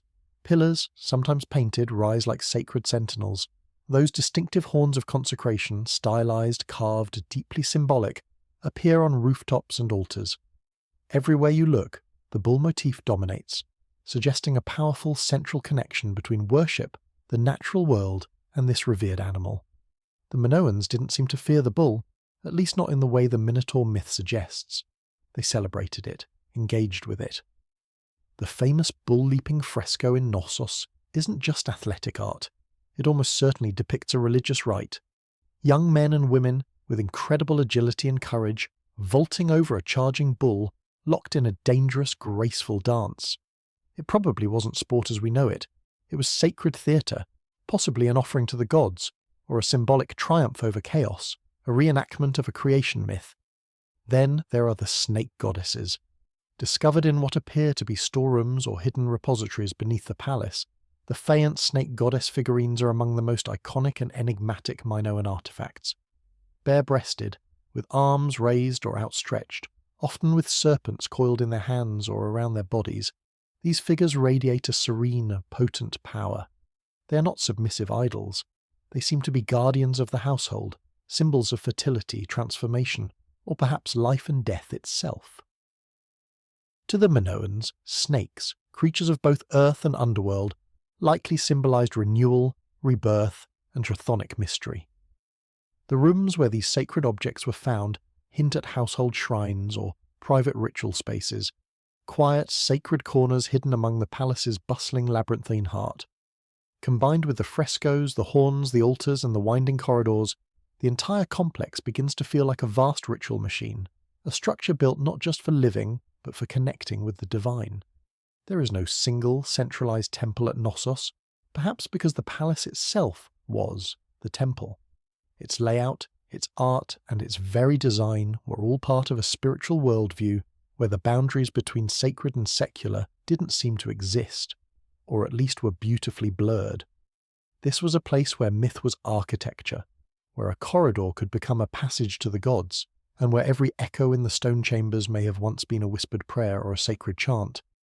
Knossos didn't just house people, it housed gods, or at least a profound sense of the sacred. For thousands of years, Knossos lay buried beneath the Cretan soil, its grandeur forgotten. It was just another mound of earth and stone lost to time, its name a faint echo in ancient texts, its intricate walls swallowed by olive groves and layers of dust. That is, until one man, driven by a passion for myth and a keen archaeological eye, decided to chase a legend. His name was Sir Arthur Evans, and he didn't just rediscover Knossos, he, in many ways, reimagined it. In the year 1900, Evans, a British archaeologist with a flair for drama and a deep, abiding love for Homeric myth, purchased the land that covered the ancient ruins. Local Cretan farmers had been finding strange, intricately carved seals and other artifacts for years, subtle clues that something enormous, something important, lay beneath their feet. Evans, convinced he was on the verge of a major discovery, began to dig. What he found would change the history of the Aegean and our understanding of early European civilization forever. He uncovered a palace so vast, so complex, and so technologically advanced for its time that he was utterly convinced this was the mythical home of King Minos, the legendary ruler of the labyrinth. The vibrant frescoes, the pervasive bullhorns, the sheer architectural strangeness of the site. It all pointed in his mind to one thing: the labyrinth of the Minotaur. Evans wasn't just an archaeologist. He was a storyteller, and sometimes a controversial one. He named the people who built Knossos the Minoans after King Minos. He interpreted the symbols he found, reconstructed the faded frescoes based on fragments and his own intuition, and, most controversially, restored parts of the palace using reinforced concrete, a move that has drawn both praise for making the site accessible and understandable, and criticism for potentially obscuring or altering the original fabric. Some call his reconstructions visionary, allowing visitors to grasp the scale and complexity of the palace. Others call it a form of Edwardian vandalism, an imposition of a modern understanding onto an ancient mystery. Because what you see today at Knossos is partly ancient ruin, and partly Arthur Evans' vivid imagination. Still, Evans did what no one else had dared. He brought Knossos back to life, at least in a physical sense. He gave Europe and the world a stunning glimpse into a Bronze Age civilization far older, and in some ways more sophisticated than classical Greece, a civilization of art, mystery, and maritime elegance. He also unearthed the still undeciphered linear A script, opening up new, tantalizing questions about language, literacy, and the profound limits of our historical understanding when a people's voice remains silent. But Evans did more than excavate stone and catalogue pottery. He resurrected a myth and forced historians and archaeologists to reckon with the compelling fact that behind the fantastical legend of the labyrinth, there was something real, something complex, something very human. A palace that felt like a maze, a civilization that slipped into shadow, and a man who peeled back the layers of the earth only to discover a story far stranger, and perhaps more beautiful than even he had imagined. Knossos had slept for 3,000 years. Evans rang the bell that woke it up. Walk through the sprawling ruins of Knossos. Even in your mind's eye as you relax, and you're not just walking through architecture, you're walking through a silent language of symbols, frescoes, carvings, intricate patterns, They're everywhere, on walls, floors, pottery, and seals. But the Minoans didn't leave us a Rosetta Stone, no convenient key to unlock their deepest thoughts. Their primary script, Linear A, remains undeciphered, a beautiful but mute testament to their lost world. So instead of reading their thoughts, we must try to see them, painted vibrantly across plaster, carved delicately into stone, and hidden within the flowing patterns of their art. What exactly were they trying to say? The art of Knossos is unlike almost anything else in the ancient world. There's no obsession with warfare, no grand reliefs of kings smiting their enemies, no endless rows of battle-hardened heroes. Instead, we find nature in all its glory, leaping dolphins, blooming lilies, birds in graceful flight, and those powerful, enigmatic, sacred bulls. The humans depicted are alive, elegant, often caught in moments of dance, procession, or ritual. Even in scenes that suggest danger, like the bull leaping, there's a sense of rhythm, balance, and profound beauty. The Minoans weren't chronicling conquests. They seem to have been celebrating life cycles, the rhythms of nature, and possibly a cosmic order we no longer fully understand. The most iconic and perhaps most puzzling symbol, found throughout Knossos and other Minoan sites, is the double axe, or labrys. It appears in shrines, on frescoes, even etched into the massive stone blocks of the palace walls. The double axe is widely believed to be a religious symbol, possibly tied to a powerful female divinity, or perhaps to celestial cycles, or even royal authority.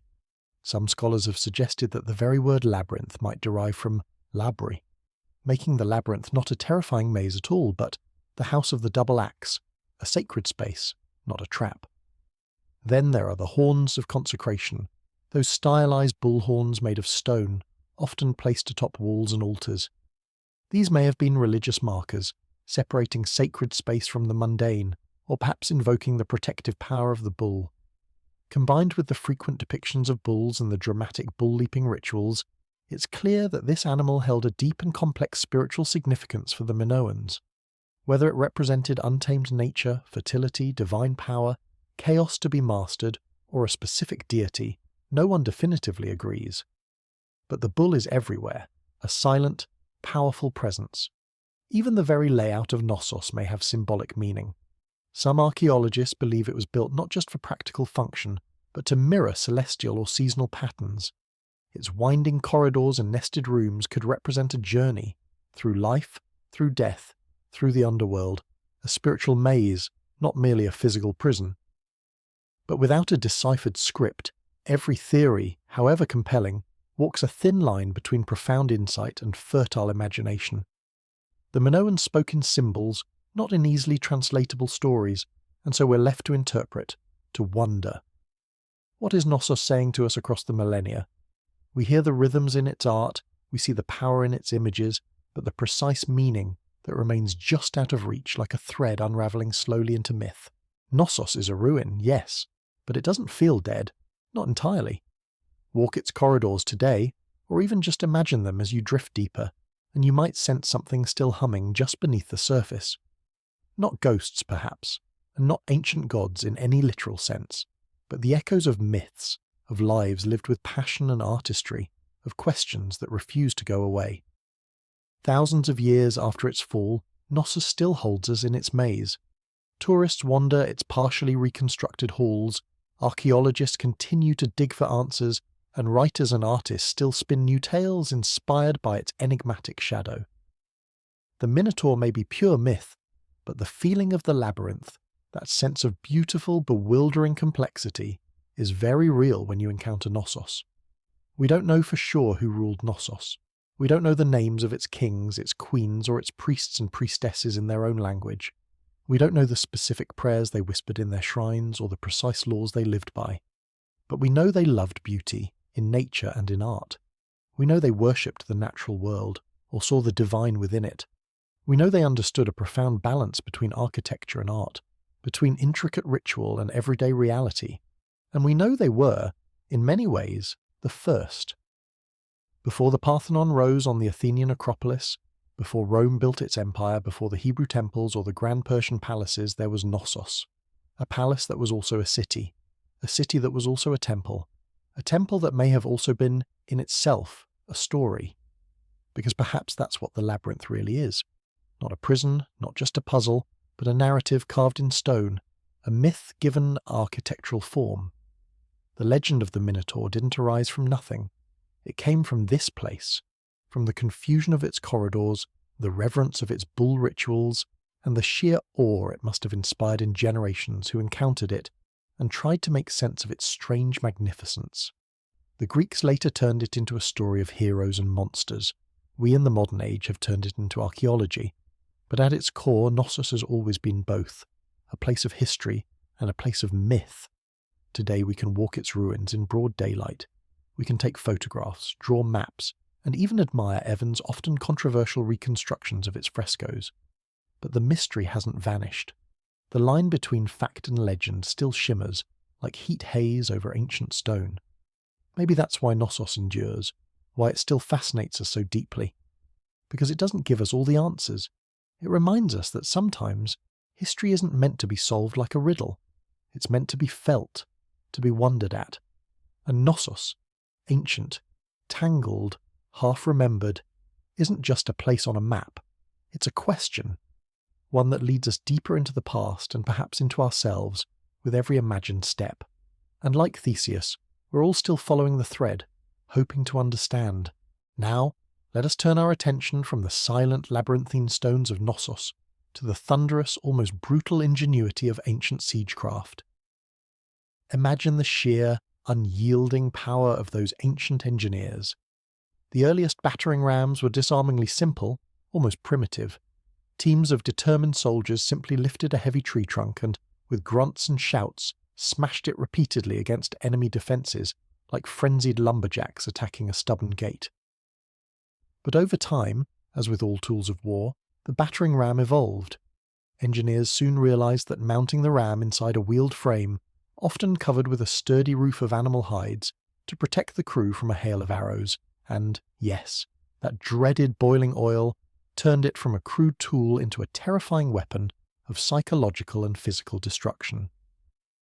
The Assyrians, undisputed masters of siege warfare in their time, turned their rams into true psychological weapons. Their imposing siege towers often combined rams at their base, with platforms for archers above, meaning a city's gates were being relentlessly pounded while its defenders were under constant lethal fire from above. Relief carvings from ancient Nineveh show these monstrous rams, sometimes with pointed iron tips, rolling inexorably up to the gates of rebellious cities like slow-moving, implacable gods of destruction. And it wasn't just the front door they were smashing. Rams were often used to breach weak points in walls, to batter down watchtowers, or to collapse entire gatehouses. Their mere presence on the battlefield meant one thing to the besieged: surrender now, or watch your defences crumble like stale bread. The Greeks refined them further. The Romans, as they so often did, perfected them. Roman engineers built massive rams they called ares, the Latin word for ram, often suspended by strong chains or heavy ropes inside enormous mobile siege shelters called testudos, or tortoises. Some of these Roman rams were so colossal they needed dozens of men to operate, swinging them in a powerful rhythmic motion, and the sound of their heavy beams striking stone or wood was said to sound like thunder rolling across the battlefield. And yet, for all their brute force, battering rams required serious teamwork and courage. Operators had to keep the ram swinging in perfect sync, maximising its impact, while also defending themselves and their machine from burning missiles, heavy stones, and all manner of foul, often flammable substances hurled from the battlements above. A stalled ram was a dead ram, a sitting duck. Still, when a battering ram got going, really going, it was often unstoppable. It was a contest of wooden muscle versus human masonry, ancient physics weaponized with brutal efficiency, and it was only the beginning of how ingenious and ruthless engineers would make fortified walls weep. If the battering ram was the brute force of siege warfare, the catapult was its calculating tactician. Where rams smashed and pounded at close range, catapults attacked from a distance, launching not just heavy stones, but a palpable sense of psychological dread. They were, in effect, the first real artillery pieces in military history, and they revolutionized siege warfare by weaponizing physics, principles of torsion and leverage, in ways that must have felt almost magical or demonic to those on the receiving end.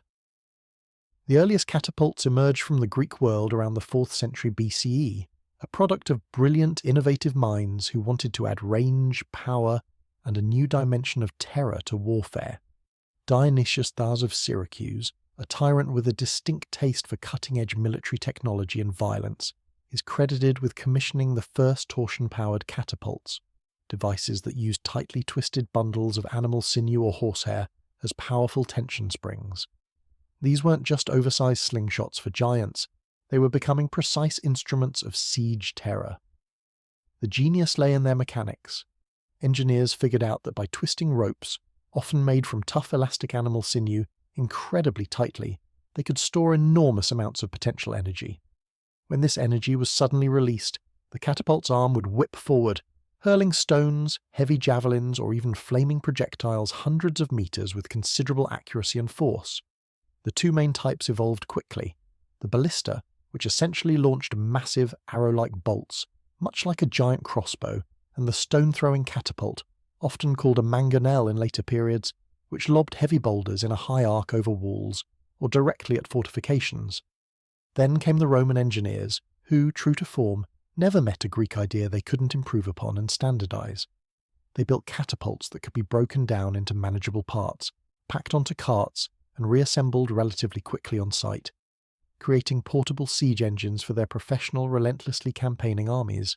Some Roman catapults could reportedly fire 60-pound stones at incredible speeds, capable of tearing through wooden gates, shattering battlements, and occasionally an unlucky soldier who happened to be in the wrong place at the wrong time. Catapults weren't just about destruction, though. They were also about spectacle and psychological warfare. Ancient generals used them to send messages, sometimes literally. The corpses of captured enemies were sometimes launched over walls to spread disease and sow fear. Severed heads were lobbed into besieged cities to shatter morale. In one chilling, though debated, historical instance, diseased bodies were purportedly fired into enemy territory as an early horrifying form of biological warfare. But catapults had their flaws. They were heavy, complex machines that required skilled, well-trained crews to operate and maintain. They could also be rendered useless by difficult terrain or adverse weather. Still, when set up properly and aimed effectively, they could batter a city into submission from a relatively safe distance. And for the first time in history, cities under siege realized that their thick stone walls didn't just need to withstand the direct assault of a ram. They now had to survive the relentless, terrifying bombardment from the skies, because now destruction came flying. If the catapult was clever, the trebuchet was majestic. Towering, creaking, and utterly terrifying, it was the undisputed king of medieval siege warfare. When one of these colossal machines appeared on the battlefield, it wasn't just a weapon, it was a profound statement. It said with ominous certainty, your walls, however strong you think they are, mean nothing. Unlike its torsion-powered cousins, the catapult and ballista, the trebuchet relied on the simple, inexorable power of gravity. At its core was an elegant principle, a long, sturdy, swinging arm mounted on a robust frame, with a massive counterweight on one end and a sling containing the projectile on the other. Hoist the heavy counterweight, often weighing many tons, let it drop, and the arm would whip around with incredible force, flinging the sling and its deadly payload in a high, graceful arc over enemy defences. It was controlled destruction, capable of being surprisingly precise, predictable, and utterly devastating. The origin of the trebuchet can be traced back to early traction models, operated by teams of men pulling ropes, used by the Chinese as early as the 4th century BCE. But the counterweight trebuchet, the iconic version that would rewrite the rules of siege warfare in Europe and the Islamic world, emerged around the 12th century, possibly through Byzantine or Muslim intermediaries. Once Europe got its hands on the design, it spread like wildfire, becoming a staple of castle sieges and crusades. The power was astonishing. A well-built trebuchet could launch 300-pound projectiles over 300 meters. Stones the size of small pieces of furniture would crash into towers, pulverize sections of wall, or crater deep within a besieged city, shattering enemy morale as effectively as stone. But the real magic was in the arc. Unlike many catapults, trebuchets could hurl projectiles over high walls with remarkable finesse. This meant they weren't just smashing outer defences, they were hitting courtyards, barracks, chapels, and vital supply depots deep inside the besieged area. And it wasn't just stones. Trebuchets hurled a terrifying variety of missiles, diseased animal carcasses to spread plague, burning pitch to start fires, pots of corrosive lime to blind defenders, even messages or insults wrapped around rocks.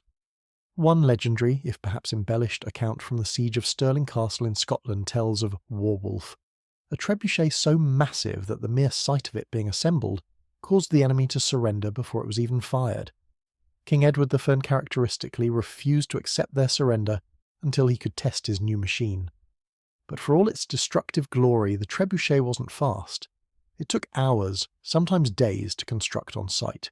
It took many minutes to reload between shots, and it demanded skilled engineers to build, aim, and maintain. Still, no other siege weapon of its time combined such range, force, and psychological horror quite like it. It was the medieval version of a slow-motion hammer blow from the heavens. And when that massive counterweight dropped, entire cities held their breath, listening for the inevitable, terrifying impact. While catapults and trebuchets launched their deadly payloads from afar, and battering rams smashed relentlessly at the gates, siege towers took a more direct, personal approach to breaching a city's defences. They rolled right up to the enemy's front door, or rather their walls, and effectively dropped off heavily armed invaders. Imagine a wooden skyscraper on wheels, its sides often covered in wet animal hides to prevent it from being easily set ablaze, bristling with archers and spearmen. That was the siege tower, the ancient equivalent of an armoured personnel carrier and a mobile fortress rolled into one. And when one of these lumbering behemoths started rumbling inexorably toward your city walls, you knew that the real, hand-to-hand fight was about to begin. Siege towers weren't subtle. They were big, bold, and terrifyingly effective when used properly. The Assyrians may have been among the first to deploy them systematically, as early as the 9th century BCE, but it was the Greeks, and especially the later Hellenistic kingdoms, that took the design to almost theatrical extremes of size and complexity. During the famous siege of Rhodes in 305 BCE, the Macedonian general Demetrius Poliorcetes built a legendary 9-story siege tower called the Helepolis, or Taker of Cities. It was reportedly over 100 feet tall, equipped with its own catapults on various levels, covered in iron plates for protection, and moved by thousands of soldiers pushing and pulling. It also, rather ignominiously, broke under its own immense weight before it could achieve its purpose. But the ambition, the sheer scale of the engineering was unmatched. The logic behind siege towers was brutally simple. Walls only work if you can't get over them. Siege towers effectively eliminated that advantage by creating an elevated platform, often level with or even higher than the battlements, from which attackers could deploy a drawbridge and descend directly onto the walls, bypassing fortified gates and the perils of scaling ladders. From the top deck of the tower, archers could rain death down onto the defenders, suppressing their fire while heavily armed troops on the lower levels prepared to board. But these towering wooden monsters weren't invincible. They were slow-moving, vulnerable to boggy or uneven ground, and prime targets for defenders armed with fire arrows, heavy rolling boulders, or even by sabotaging the terrain in their path. Smart defenders would dig deep ditches, flood moats if possible, or build secondary inner walls known as counterscarp defences, specifically to stop a siege tower's approach. Still, when they worked spectacularly. A breach in the wall was one thing, a dangerous but often containable threat. But having your own ramparts suddenly crowded with enemy soldiers, appearing as if from nowhere, that was chaos, a defender's nightmare. Siege towers transformed the battlefield from a primarily horizontal contest of strength to a desperate vertical race for survival. They made height both an asset and a profound liability. And once the heavy gangplank dropped from a siege tower onto the city walls, there was no turning back. It was time for hand-to-hand hell. While rams smashed, trebuchets soared, and towers advanced, some of the most devastating and insidious siege tactics happened silently, invisibly, underground. Siege tunnelling, or sapping as it was often called, was the dark art of defeating a city not by going over or through its walls, but by removing the very ground it stood on. Literally. The idea was ancient, chillingly clever, and horrifyingly effective. Attackers would dig a tunnel, often starting from a concealed position some distance away, angling down and then horizontally until it reached a point directly beneath the enemy's wall or a key tower. Once there, they would excavate a chamber, carefully propping up the undermined section of the fortification with sturdy wooden supports.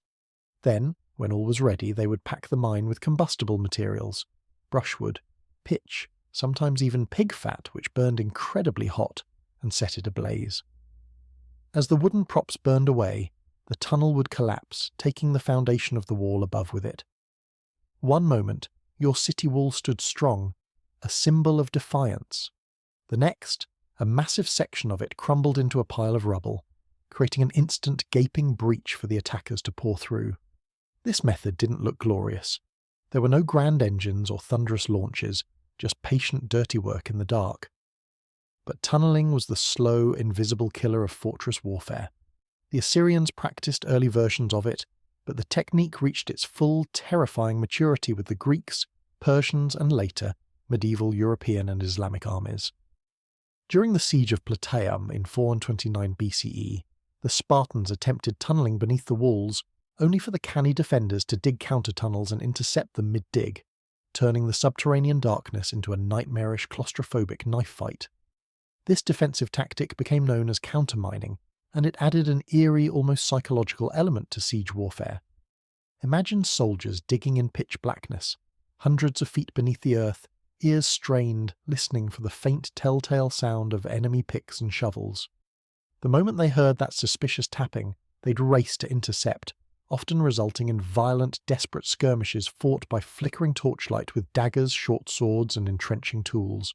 There was no glory in it, just terror, the constant threat of suffocation, and the taste of dirt. But when undermining worked, the results were catastrophic for the defenders. One of the most infamous examples in English history came in 1215, not 1212, during King John's siege of Rochester Castle. The king's forces successfully tunnelled beneath the castle's massive southern keep, packed the mine with the fat of 40 pigs and set it ablaze. The intense heat from the burning pig fat caused the supports to collapse, bringing down an entire corner of the formidable tower. The defenders, stunned by the sudden, catastrophic breach, surrendered soon after. By the 13th century, siege engineers had become specialists in identifying weak foundations, understanding the behaviour of different types of soil, and planning controlled collapses with terrifying precision. They were, in effect, geologists and demolitionists rolled into one.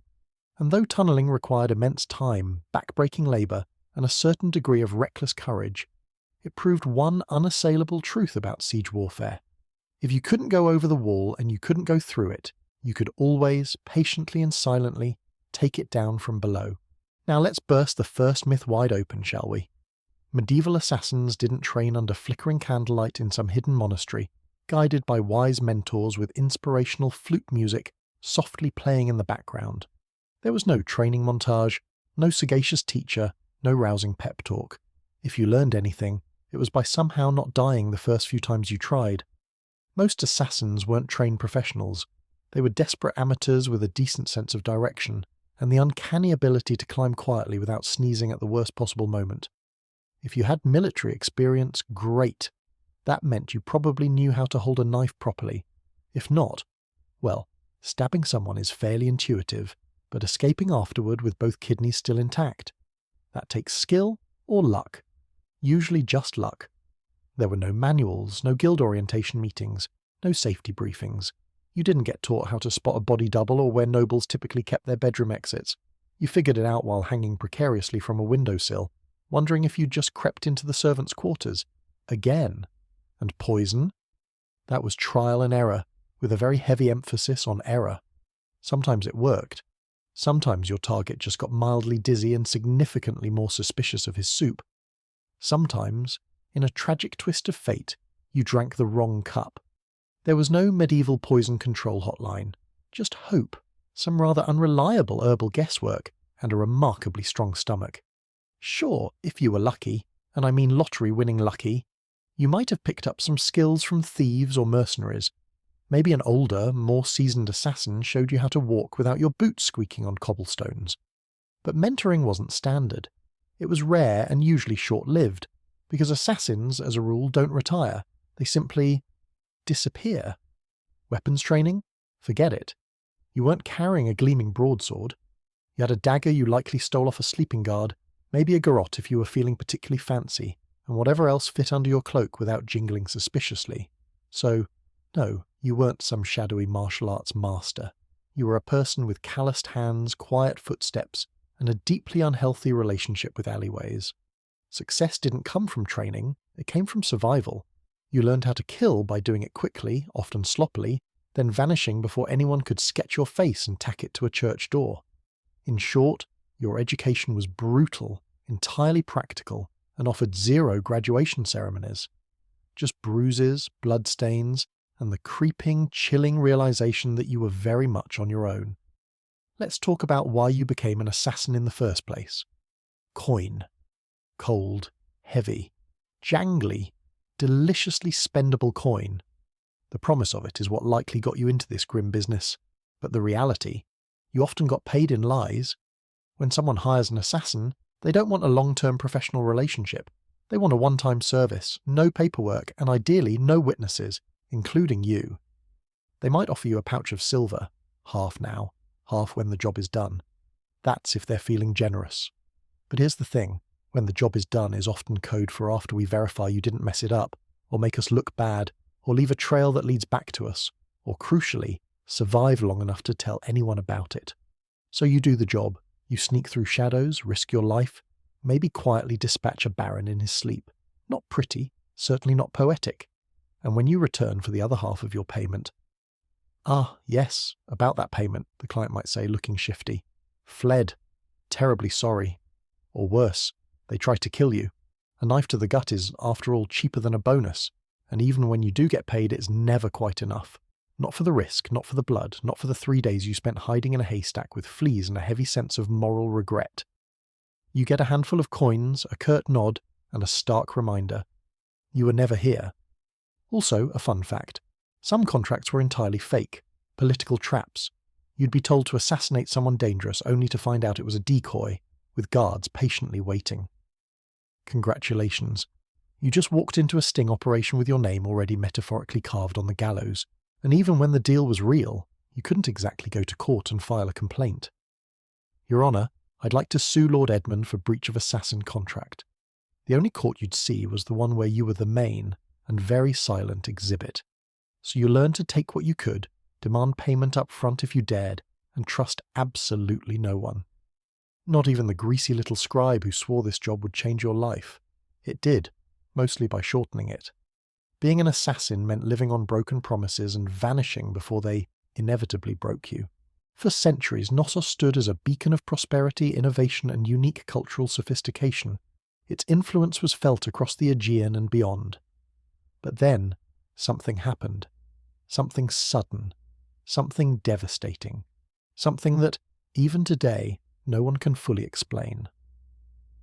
By around 1400 BCE, the great palace was largely abandoned, its vibrant frescoes left to fade, its storerooms emptied, and the enigmatic Minoan civilization that once ruled the seas had vanished like mist over the Aegean. So what happened? Theories abound, each with its own proponents and pieces of evidence. Some point to the awesome power of nature. Around 1600 BCE, the volcanic island of Thera, modern-day Santorini, erupted in one of the largest and most violent explosions in human history. The blast was so massive, it likely caused devastating tsunamis that would have battered Crete's northern coast, destroying ports, fleets, and coastal farmland. Ash clouds may have blocked the sun for extended periods, choking crops and disrupting the climate across the region. While Knossos itself wasn't immediately destroyed by the eruption, the long-term aftermath, ecological and economic, may have shaken the foundations of Minoan society, politically, and perhaps even spiritually, undermining their confidence and their control of trade. Others look to war, to human agency. By around 1450 BCE, the rising power of the Mycenaeans, warrior-like mainland Greeks, may have taken advantage of Minoan weakness. Archaeological evidence at Knossos suggests the palace was reoccupied briefly after a period of destruction, but the culture had changed.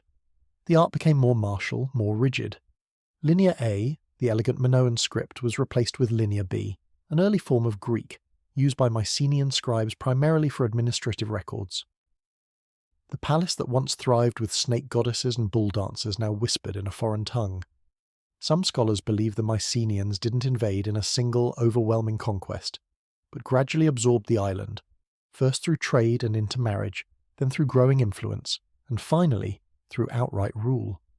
Others argue that internal collapse, perhaps a civil uprising, prolonged political instability, or the failure of the ruling elites to cope with mounting crises may have contributed just as much, if not more, than external factors. What's striking, though, is how little clear evidence of widespread violence is found in the final destruction layers of many Minoan sites.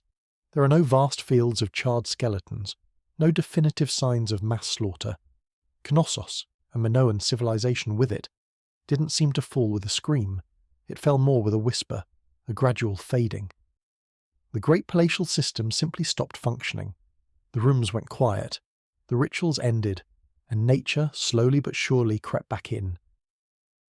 By the time Homer sang of Crete in his epic, centuries later, Knossos was already an ancient myth, a half-forgotten memory tangled in stories of powerful kings, terrifying monsters and bewildering labyrinths, and maybe that's fitting. Because what ultimately killed Knossos wasn't just a volcanic eruption or an invasion. It was perhaps time itself, and the inevitable way all great things, no matter how beautiful or sophisticated, eventually vanish beneath the weight of new empires, new gods, and new stories. But the bones remain. And if you listen closely as you drift deeper into sleep, you might still hear the maze humming beneath the earth. Not all the high drama of siege warfare came from the ingenious devices of the attackers. For every massive ram built or towering siege engine rolled forward, defenders had their own array of deadly, often terrifying tricks. And sometimes those tricks were literally hot. Let's start with perhaps the most mysterious and terrifying of them all, Greek fire. Developed by the Byzantine Empire around the 7th century CE, Greek fire was a closely guarded secret, an incendiary, napalm-like substance that could stick to ships, walls, and unfortunate flesh, and, crucially, kept burning even on water. It was often sprayed from bronze siphons mounted on ships or castle walls, or hurled in clay pots that shattered on impact, creating scenes of pure, fiery chaos. To this day, no one knows the exact formula for Greek fire. It was so secret that it effectively died with the Byzantine Empire, but its devastating effects became legendary. Entire enemy fleets were reportedly reduced to flaming skeletons within minutes, and that was just the start of the defenders' fiery arsenal. In more readily available low-tech defences, boiling liquids were the go-to weapons of choice. Boiling water, scalding oil, or even heated sand would be poured from murder holes, those quaintly named openings in the ceilings of gatehouse passages or projecting from towers, directly onto invaders attempting to breach the gates or scale the walls below. Oil was especially feared. Unlike water, which might cool relatively quickly, hot oil clung to skin, soaking into clothes and armour before potentially being set alight by a flaming arrow, causing horrific deep burns. Imagine struggling up a high siege ladder, heavy armour weighing you down, only to be greeted by a cascade of fire you could never entirely put out. Hot sand, though perhaps less dramatic in appearance, was vicious in its own right. It would slip into the gaps of armour, especially around the neck, wrists and joints, causing excruciating second and third degree burns as it effectively cooked the flesh beneath. It didn't look as impressive from a distance as a flaming arrow, but it could turn bold, advancing warriors into screaming, incapacitated wrecks in seconds. Defenders also relied heavily on the good old reliable laws of physics. Gravity became a potent weapon. Giant stones, heavy logs, or even the carcasses of dead animals, adding a touch of psychological and biological warfare, were dropped from parapets onto siege engines below or into dense formations of attacking troops. The goal wasn't just to kill, it was to break the expensive machines and shatter the attacker's morale all at once. And then there were the traps. Hidden pits filled with sharpened stakes, drawbridges designed to collapse under weight, spiked barricades concealed just beyond a breach. Castles and fortified cities became deadly puzzles of pain, meticulously designed to slow, confuse, and punish any attacker. All of this served one primary purpose: delay. Every minute a wall held, every hour an attack was repulsed, was a minute closer to the besieging army's supply lines running thin, to disease spreading through their crowded camp, or, with luck, to reinforcements arriving to lift the siege. Siege warfare was, at its heart, a brutal game of attrition, and while the attackers often had superior numbers and powerful physics on their side, the defenders had ingenuity, desperation, and a whole lot of boiling rage. In the grim calculus of siege warfare, raw destruction was only half the goal. The other, equally important half was psychological domination, breaking the will of the defenders, sowing terror and despair, often before the walls themselves even came down. Siege weapons weren't just tools of war, they were massive, creaking, often flaming symbols of impending doom. Every groaning wheel of an advancing siege tower, every high, arcing boulder flung by a distant trebuchet, every rhythmic, earth-shaking thud of a battering ram was designed to plant one insidious seed in the minds of those cowering behind the walls. You are not safe. Your defences will fail. Surrender is inevitable. Ancient commanders understood this power intimately. The Assyrians, for instance, paraded their fearsome siege engines openly, dragging them across vast deserts with grand, intimidating fanfare, a clear message to any city contemplating rebellion. The Romans often built their fortified siege camps in full view of the enemy, allowing the defenders to watch, day by day, as massive battering rams were assembled and powerful catapults were tested and aimed. Siege was theatre, and fear was a crucial part of the script. Sometimes the payloads themselves carried a horrific message. The severed heads of captured messengers or even enemy generals would be launched over the walls, often still wearing their distinctive armour, a gruesome warning to the survivors. At the Siege of Constantinople, defenders were reportedly bombarded not only with rocks, but with the bodies of their fallen comrades. Diseased corpses were sometimes launched into besieged cities to spread panic and plague, a primitive but terrifying form of biological warfare. During the Mongol siege of Kaffa in 1346, it's infamously believed that hurling plague-infected corpses over the city walls helped trigger outbreaks of the Black Death in Europe, as fleeing inhabitants carried the disease with them. The trebuchet in particular wasn't just a weapon, it was an announcement.